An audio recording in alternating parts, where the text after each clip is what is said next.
Agora vamos ao quadro Tira Dúvidas. Entenderemos por que algumas pessoas têm olhos de cores diferentes.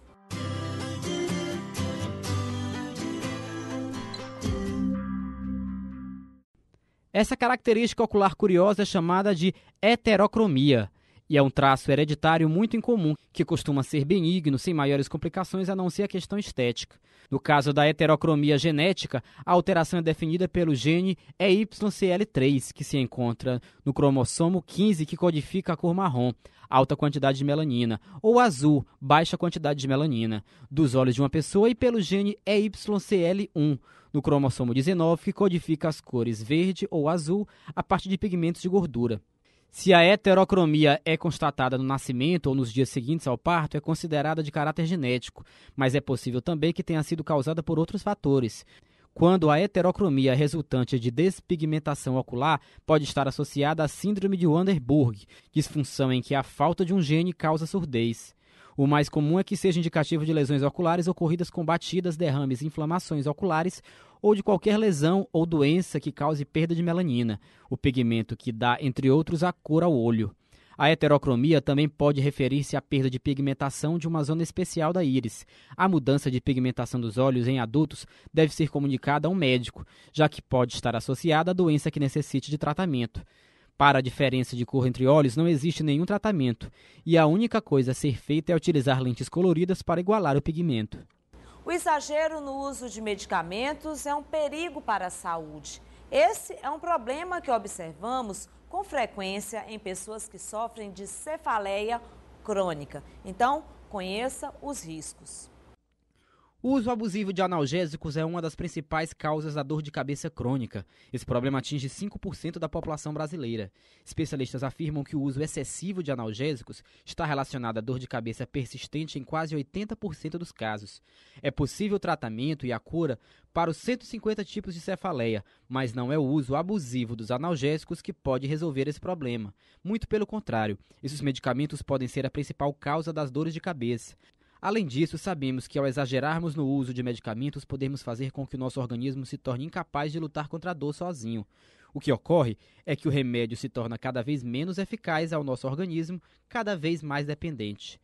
A cefaleia, existe mais de 300 tipos de dores de cabeça, né? Que o nome a gente chama cefaleia, mas pode ser que essa cefaleia seja uma enxaqueca, seja uma cefaleia tensional, seja uma cefaleia tipo cluster, seja uma cefaleia crônica diária, que são as mais comuns, ou seja uma cefaleia associada a um aneurisma, uma malformação arteriovenosa cerebral, um acidente vascular encefálico, né, uma meningite. Então, é importante que a cefaleia, que o paciente que tem cefaleia, especialmente se ele tiver ainda mais de 2 crises por mês, procurar o neurologista. Porque é o neurologista que vai diagnosticar qual é o tipo de dor de cabeça, qual é o tipo de cefaleia, para fazer o tratamento mais apropriado. E a cefaleia crônica diária é aquela cefaleia que é muito comum. 15% das dores de cabeça são cefaleia crônica diária. Em geral, está associada ao uso abusivo de analgésico. O uso abusivo de analgésico, ele inibe um analgésico natural, chamado endorfina, e ele favorece o desencadeamento da cefaleia crônica diária, que é aquela cefaleia ou diária ou quase diária. A pessoa que tem dor de cabeça todo dia ou quase todo dia, há pelo menos 15 dias, mas em geral eles têm há muito mais tempo. E às vezes ele não procura o especialista e fica abusando de analgésico. O abuso de analgésico faz a cronificar mais ainda. O cérebro é capaz de produzir uma substância chamada endorfina. Essa substância é responsável por promover a sensação de bem-estar, aliviando a dor. Ao tomar muito analgésico, a produção de endorfina pelo cérebro cai. Devido a isso, o indivíduo torna-se cada vez mais dependente do medicamento.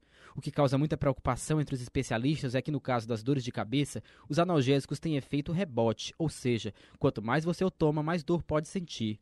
O médico também explica que existem no mercado vários tipos de analgésicos, cada um com seus riscos. A aspirina, por exemplo. A aspirina não se deve ser usado como automedicação, porque quem sabe se a sua dor de cabeça não está associada a uma virose e essa virose não é uma dengue. E a aspirina pode levar a um sangramento, né? Complicar uma doença que poderia ser bem tratável, né? Outra coisa, o Tilenol. O Tilenol pode levar a insuficiência hepática. Uma vez eu fui chamado no HTI, tem uma aluna minha que me chamou, era um domingo, disse, professor, você pode vir aqui, um primo meu de 18 anos, está aqui em coma. Eu fui ver, ele tinha artrite reumatoide e ele se automedicava. Encontraram uma cartela vazia de Tilenol no bolso dele. Então, o que aconteceu? O paracetamol levou à insuficiência hepática, e a insuficiência hepática levou a coma hepático e morte cerebral. E, infelizmente, né, quando a gente chegou lá, não tinha mais o que fazer, por abuso de analgésico. A dipirona pode levar a aplasia de medula. Nos Estados Unidos, por exemplo, é proibida a dipirona. A neosaldina, né, que as mulheres, né, já é comum levar já na bolsa, né? Aí o rato leva a minha neosaldina. Mas isso também pode, né, trazer complicações e favorecer uma cefaleia crônica diária. Ao contrário do que muita gente pensa, tomar analgésico não é a única forma de se livrar da dor de cabeça. O neurologista ensina alguns truques para se afastar a incômoda cefaleia. É claro que a cefaleia, ela tem que ser vista em cada caso, né? Às vezes, até crianças podem ter dor de cabeça, às vezes é só a alimentação errada, e isso vale para qualquer faixa etária. Às vezes tem pessoas que não se dão bem com alguns alimentos, uns com melancia, outros, né, com refrigerantes, outros com queijo, outros com chocolate, quidinhas, essas coisinhas que crianças gostam e que, em geral, as pessoas gostam, né? Essas comidas enlatadas, essa coisa toda, né? Que tem derivados à base de tiramina, que favorecem enxaqueca. Então, às vezes, recomendar uma dieta mais saudável, fazer atividade física, beber bastante líquido. Às vezes, mulheres que estão usando anticoncepcionais, também, às vezes, o anticoncepcional pode contribuir para desencadear a enxaqueca. Mas eu digo sempre, cada regra vale, não existe doença, existe o doente. Cada regra vale para cada pessoa. É o médico que define. É o médico que define. Por isso que eu acho que o uso abusivo de analgésico, nem a automedicação, nunca é bom. Porque, às vezes, aquilo que você pode achar que é inócuo, pode não ser. Então, é melhor prevenir. Uma campanha começou no Brasil e hoje já é sucesso em todo o mundo. É a Segunda-feira Sem Carne. Uma orientação para quem busca uma melhor alimentação e, claro, mais qualidade de vida. A campanha Segunda Sem Carne se propõe a conscientizar as pessoas sobre os impactos que o uso da carne para a alimentação tem sobre o meio ambiente e a saúde humana. Existente em vários outros países e apoiada por inúmeros líderes internacionais, a campanha foi lançada em São Paulo em outubro de 2009, numa parceria entre a Sociedade Vegetariana Brasileira com a Secretaria do Verde e Meio Ambiente da Prefeitura, posteriormente estendendo-se a várias outras cidades brasileiras. Mas qual é mesmo o problema com a carne? Como tudo na vida tem seus prós e os contras, né? A carne vermelha, a carne não seria diferente. A carne, em alguns casos, você tem que eliminar ela totalmente da sua alimentação quando um caso com pacientes com colesterol alto, problema de hipertensão, aí sim você tem que ter uma restrição maior. Mas a carne, ela tem seus benefícios.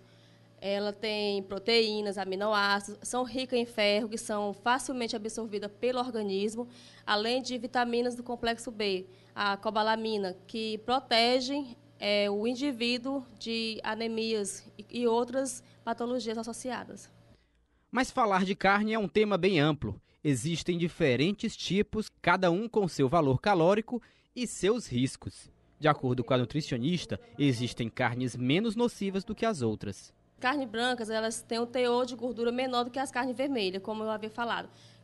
Os malefícios da carne vermelha em si é a questão de ter gordura saturada, altamente saturada, por isso que tem que ter algumas restrições. Animais que são criados em currais, eles têm a diferença de animais criados nos pastos, pois essa carne ela torna-se uma carne orgânica, livres de antibióticos e de hormônios que se tornam nocivos à saúde humana. Mas por que escolher a segunda-feira para essa campanha? A principal razão por trás dessa sugestão é que nós brasileiros frequentemente consumimos carnes em quantidade ainda maior durante o fim de semana. Na segunda-feira, normalmente as pessoas, por esse motivo, estão mais propensas a comer coisas leves. Pesquisas indicam que os restaurantes vegetarianos recebem mais clientes às segundas-feiras.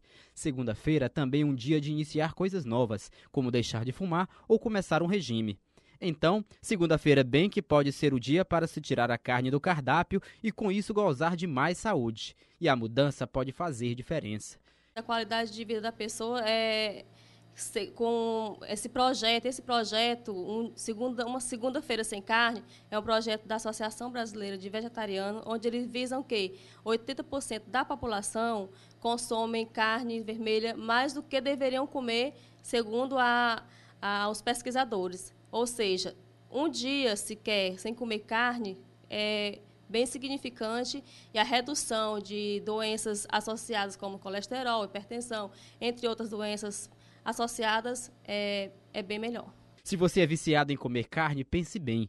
Pelo menos um dia sem ela não vai ser o fim do mundo. Além do mais, existem formas de procurar em outros alimentos os nutrientes que normalmente encontramos nelas. Só que você tem que procurar um profissional da saúde, um nutricionista principalmente, para que ele faça uma orientação adequada, dentre elas, inserindo na sua alimentação legumes, verduras, frutas, que vai repor a proteína que você não está consumindo na carne nesses alimentos, legumes, frutas e verduras.